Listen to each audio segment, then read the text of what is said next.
ओम नमः शिवाय। माँ पार्वती की जय हो। आप सभी को सनातन धर्मसार चैनल की तरफ से अहोई अष्टमी की हार्दिक शुभकामनाएं।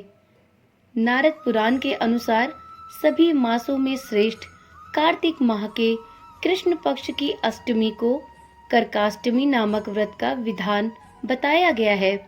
इसे वैसे तो लोक भाषा में अहोई आठे या होई अष्टमी भी कहा जाता है। अहोई का शाब्दिक अर्थ है अनहोनी को होनी में बदलने वाली माता।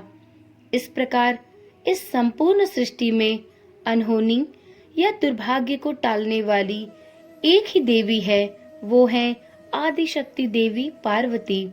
इसलिए आज के दिन माता पार्वती की पूजा अर्चना अहोई माता के रूप में की जाती है। इस वर्ष अहोई अष्टमी का व्रत 5 नवंबर रविवार के दिन रखा जाएगा। अष्टमी तिथि का प्रारंभ वैसे तो 4 नवंबर की मध्य रात्रि 1 बजे से ही हो जाएगा, परंतु इसका समापन 5 नवंबर देर रात 3:19 पर होगा। इस प्रकार ये कह सकते हैं कि इस व्रत का समापन 6 नवंबर को 3:19 पर भोर में होगा।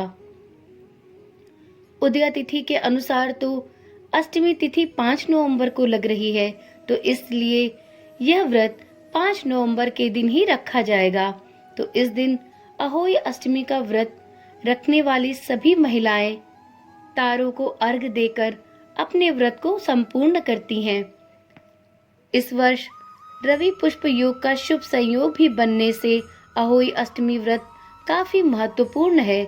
इस योग में रखे गए व्रत का 2 गुना फल प्राप्त होता है। अहोई अष्टमी का व्रत अपने आप में ही अत्यंत महत्वपूर्ण है। अपने बच्चों की रक्षा और तरक्की के लिए जहां माताएं इस व्रत को रखती हैं, वहीं कुछ महिलाएं जिन्हें अभी तक संतान सुख नहीं मिला है, वो संतान सुख की कामना हेतु इस व्रत को धारण करती हैं। धार्मिक मान्यता के अनुसार अहोई अष्टमी के दिन विधि विधान से किए गए व्रत के प्रभाव से माता पार्वती सभी माताओं को संतान सुख प्रदान करती हैं। धार्मिक मान्यता के अनुसार अहोई अष्टमी के दिन जो भी महिलाएं इस व्रत को संपूर्ण रूप से विधि विधान पूर्वक करती हैं, उनको और उनकी संतान दोनों के जीवन में माता पार्वती अर्थात माता अहोई सुख समृद्धि की वर्षा करती हैं और उनके बच्चों पर आने वाले सभी संकटों को हर लेती हैं। तो चलिए आज की वीडियो में हम सभी इस पावन एवं पुण्यकारी अहोई अष्टमी की व्रत कथा का श्रवण करेंगे, क्योंकि ये तो आप सभी जानते होंगे कि कोई भी व्रत तब तक संपूर्ण नहीं मानी जाती जब तक उस व्रत से संबंधित व्रत कथाओं का श्रवण ना कर लिया जाए। तो चलिए वीडियो की शुरुआत करते हैं और अहोई अष्टमी की कथाओं का पूरे मन से और ध्यान पूर्वक श्रवण करते हैं। अहोई अष्टमी की कथाओं के साथ साथ गणेश भगवान की कथा भी सुनी जाती है। ऐसा माना जाता है कि अहोई अष्टमी की कथाएं बिना गणेश भगवान की कथा के अधूरी होती हैं। तो इस वजह से जब भी आप अहोई अष्टमी की कथाएं सुने, उसके साथ गणेश भगवान की कथा अवश्य सुननी चाहिए। तो आज की वीडियो में हम सभी सबसे पहले गणेश भगवान की कथा सुनेंगे, उसके बाद अहोई अष्टमी की कथाएं भी सुनेंगे। तो चलिए आज की वीडियो शुरू करते हैं श्री गणेश भगवान की कथा के साथ। आज हम सुनेंगे एक बुढ़िया माई और गणेश भगवान की बड़ी ही प्यारी कथा। एक बुढ़िया माई थी जो मिट्टी से बने गणेश जी की पूजा किया करती थी। बुढ़िया माई रोज मिट्टी के गणेश जी को बनाती, लेकिन रोज वो मिट्टी के गणेश जी गल जाते। बुढ़िया माई के घर के बगल में ही एक सेठ का मकान बन रहा था, तो बुढ़िया माई वहां गई और उस मकान बनाने वाले मिस्त्री से बोली, मेरे लिए एक पत्थर के गणेश जी की मूर्ति बना दो। मिस्त्री बोला, अरे जितनी देर हम तेरे लिए पत्थर का गणेश जी गढ़ेंगे, उतनी देर में अपनी दीवार न चिन लेंगे। इस बात से बुढ़िया नाराज हो गई और बोली, राम करे तेरी दीवार टेढ़ी हो जाए। अब मिस्त्री दीवार चिनने शुरू करता तो उसकी दीवार टेढ़ी होने लगती। उसके बाद मिस्त्री दीवारें चिने और फिर गिरा दे, चिने और फिर गिरा दे।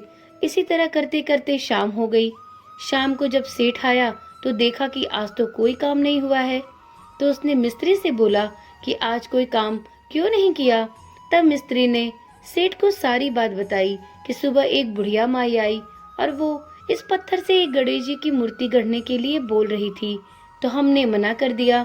तो उसने बोला कि भगवान करे कि तेरी दीवार टेढ़ी हो जाए। और तब से ये दीवार सीधी बनती ही नहीं। हम चिनते हैं ये टेढ़ी हो जाती, हम चिनते हैं ये टेढ़ी हो जाती। ऐसे करते करते सुबह से शाम हो गई। तब से दीवार सीधी बन ही नहीं रही। सेठ ने बुढ़िया माँ को बुलवाया और सेठ ने बुढ़िया माँ से बोला कि हम तेरे लिए सोने की गणेश जी की मूर्ति गढ़वा देंगे माई, तुम बस हमारी दीवार सीधी कर दो। उसके बाद सेठ ने बुढ़िया माँ के लिए एक सोने की गणेश भगवान की मूर्ति गढ़वा के दे दी और सेठ की दीवार भी सीधी बनने लगी। भगवान गणेश के लिए सच्ची श्रद्धा और भक्ति को जागृत करने के लिए सभी गांव वाले अपने बच्चों को गणेश भगवान की ये कथा सुनाने लगे।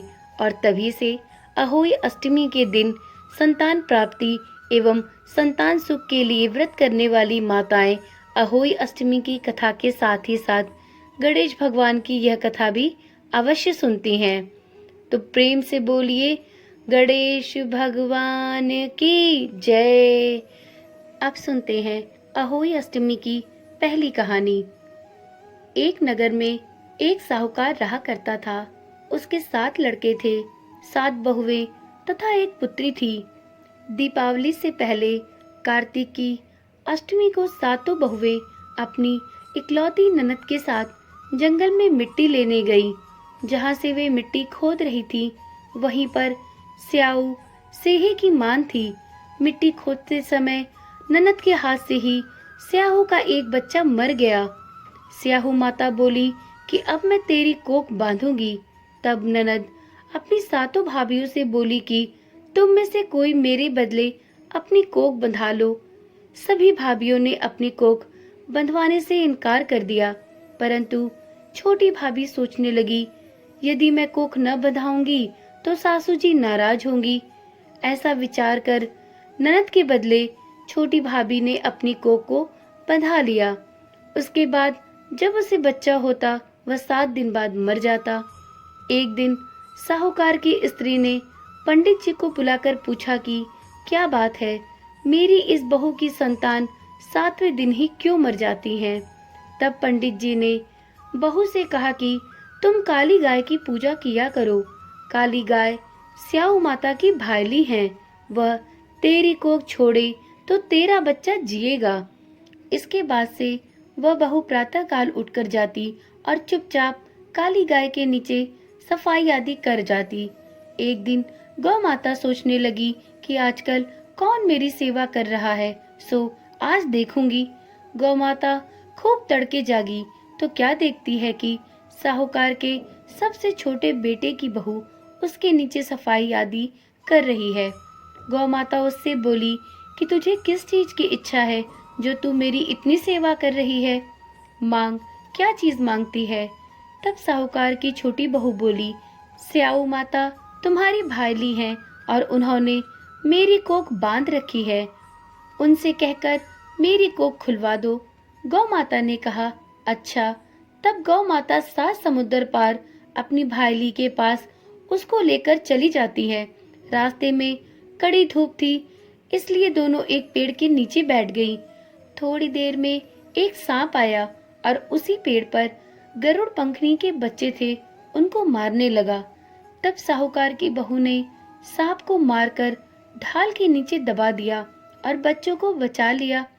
थोड़ी देर में गरुड़ पंखनी आई तो वह वहां पर खून पड़ा देखकर साहूकार की बहू को चोंच मारने लगी और उसने सोचा कि इसने मेरा बच्चा मार दिया। तब साहूकारनी बोली कि मैंने तेरे बच्चों को मारा नहीं है, बल्कि सांप तेरे बच्चों को डसने आया था। मैंने तो तुम्हारे बच्चों की रक्षा की है। यह सुनकर और सारी बातें विस्तार से जानकर गरुड़ पंखनी खुश होकर बोली कि मांग, तू क्या मांगती है? वह बोली, 7 समुंदर पार स्याऊ माता रहती है, मुझे तू उसके पास पहुंचा दे। तब गरुड़ पंखनी ने दोनों को अपनी पीठ पर बिठाकर स्याऊ माता के पास पहुंचा दिया। स्याऊ माता सुरही गाय को देखकर बोली, आ बहन, बहुत दिनों बाद आई। और फिर कहने लगी कि बहन, मेरे सिर में जू पड़ गई है। तब सुरही के कहने पर साहूकार की बहू ने सिलाई से उसकी जुएं निकाल दी। इस पर स्याऊ माता प्रसन्न होकर बोली कि तेरे 7 बेटे और 7 बहुएं हो।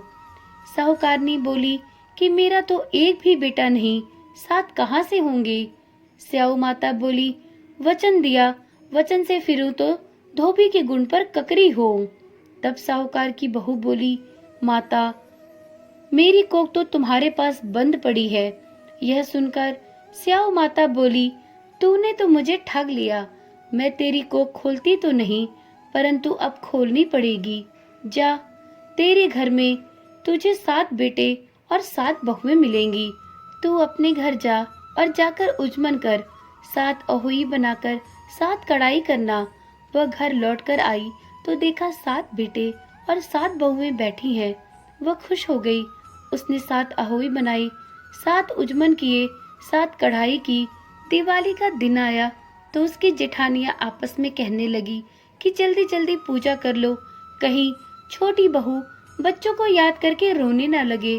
थोड़ी देर में उन्होंने अपने बच्चों से कहा, अपनी चाची के घर जाकर देख आओ कि वह अभी तक रोई क्यों नहीं। बच्चों ने देखा और वापस जाकर कहा कि चाची तो कुछ मान रही है, खूब उजमन हो रहा है। यह सुनते ही जेठानियां दौड़ी दौड़ी उसके घर गई और जाकर पूछने लगी कि तुमने अपनी कोख कैसे छुड़ाई? वह बोली, तुमने तो कोख बंधाई नहीं, मैंने बंधा ली। अब स्याऊ माता ने कृपा करके मेरी कोख खोल दी है। हे स्याऊ माता, जिस प्रकार आपने साहूकार की बहू की कोख खोली, उसी प्रकार सबकी कोख खोलना। कथा कहने तथा सुनने वालों की तथा हुंकार भरने वालों की, सभी के परिवार की रक्षा करना। तो बोलो प्रेम से, अहोई माता की जय, माता पार्वती की जय। अब सुनते हैं दूसरी कथा। दंत कथाओं के अनुसार एक बार एक औरत अपने 7 पुत्रों के साथ एक गांव में रहती थी। एक दिन कार्तिक महीने की अष्टमी तिथि को वह औरत गांव से बाहर मिट्टी खोदने के लिए जंगल में गई। वहां पर उसने गलती से एक पशु के शावक की अपनी कुल्हाड़ी से हत्या कर दी। उस घटना के बाद उस औरत के पुत्र वही जंगल में एक के बाद एक मृत्यु को प्राप्त हो गए। इस घटना से दुखी होकर वह औरत जब अपने गांव आई तो अपनी कहानी को उसने गांव की हर एक औरत को सुनाया। उस औरत की सारी कहानी जब एक वृद्ध महिला ने सुनी तो उस वृद्ध महिला ने इस औरत को एक सुझाव दिया कि अगले आने वाले अष्टमी को वह माता अहोई की आराधना करे। पशु के शावक की सोते हुए हत्या के पश्चाताप के लिए उस औरत ने शावक का एक चित्र बनाया और माता अहोई अष्टमी के चित्र के साथ रखकर उनकी पूजा करने लगी। उस औरत ने 7 वर्षों तक अहोई अष्टमी का व्रत रखा और अंततः उसके 7 पुत्र पुनः जीवित हो गए। तभी से अहोई अष्टमी व्रत की परंपरा प्रारंभ हो गई। हे माता पार्वती, हे अहोई माता, जिस प्रकार आपने साहूकार की बहू के कोख की रक्षा की, उसी प्रकार सबके कोख की रक्षा करना। हे माता, जिस प्रकार आपने उस औरत के बच्चों को पुनः जीवित किया, उसी प्रकार सभी के बच्चों को दीर्घायु देना। तो प्रेम से बोलिए, माता पार्वती की जय, अहोई माता की जय। वीडियो में सुनाई गई कथाएं यदि आपको पसंद आई हो तो वीडियो को अवश्य ही लाइक करें और कमेंट में जय अहोई माता लिखना ना भूलें और साथ ही चैनल को सब्सक्राइब भी कर लें, जिससे इसी प्रकार की पावन और रुचिकर कथाएं आपको निरंतर मिलती रहे। तो चलिए कल मिलते हैं एक नई कथा कहानी के साथ। तब तक के लिए अपना ख्याल रखिए और स्वस्थ रहिए। ओम नमः शिवाय। जय श्री कृष्णा। राधे राधे।